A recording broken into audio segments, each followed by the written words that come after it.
ವಿಶ್ವಕಪ್ ಫುಟ್ಬಾಲ್ ಆರಂಭಕ್ಕೆ ದಿನಗಣನೆ ಆರಂಭವಾಗಿದೆ.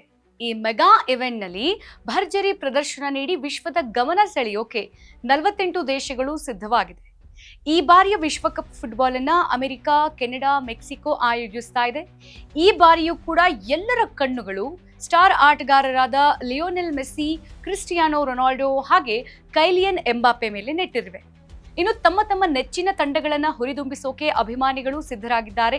ಇನ್ನು ಈ ಬಾರಿಯ ಫಿಫಾ ವಿಶ್ವಕಪ್ ಬಹುಮಾನದ ಮೊತ್ತ 655 ಮಿಲಿಯನ್ ಆಗಿದೆ. ಅಂದ್ರೆ ಭಾರತದ ರೂಪಾಯಿಗೆ ಹೋಲಿಸಿದ್ರೆ ಇದು ಸರಿಸುಮಾರು 6240 ಕೋಟಿ ರೂಪಾಯಿಗೆ ಸಮನಾಗಿದೆ. ಇನ್ನು ಫಿಫಾ ವಿಶ್ವಕಪ್ನಲ್ಲಿ ಅರ್ಹತೆ ಪಡೆದ್ರೆ ಜಾಕ್ ಪಾಟ್ ಅಂತಾನೆ ಹೇಳಬಹುದು. ಈ ಮೆಗಾ ಟೂರ್ನಿಗೆ ಅರ್ಹತೆ ಪಡೆಯೋದೇ ದೊಡ್ಡ ಪ್ರತಿಷ್ಠೆಯಾಗಿದೆ. ಈ ಟೂರ್ನಿಗೆ ಅರ್ಹತೆ ಪಡೆದ ತಂಡಗಳು 10 ಮಿಲಿಯನ್ ಪಡೆಯುತ್ತೆ. ಇದರ ನಂತರ ತಯಾರಿಗಾಗಿ 2.5 ಮಿಲಿಯನ್ ಅನ್ನ ಪಡೆದುಕೊಳ್ಳಲಾಗುತ್ತೆ. ಹಾಗೆ ಪಂದ್ಯಾವಳಿಯಲ್ಲಿ ಭಾಗವಹಿಸುವಂತಹ 48 ತಂಡಗಳಿಗೆ ಒಟ್ಟು 871 ಮಿಲಿಯನ್ ಅಥವಾ ಸರಿಸುಮಾರು 8299 ಕೋಟಿಯನ್ನ ವಿತರಿಸಲಾಗುತ್ತೆ.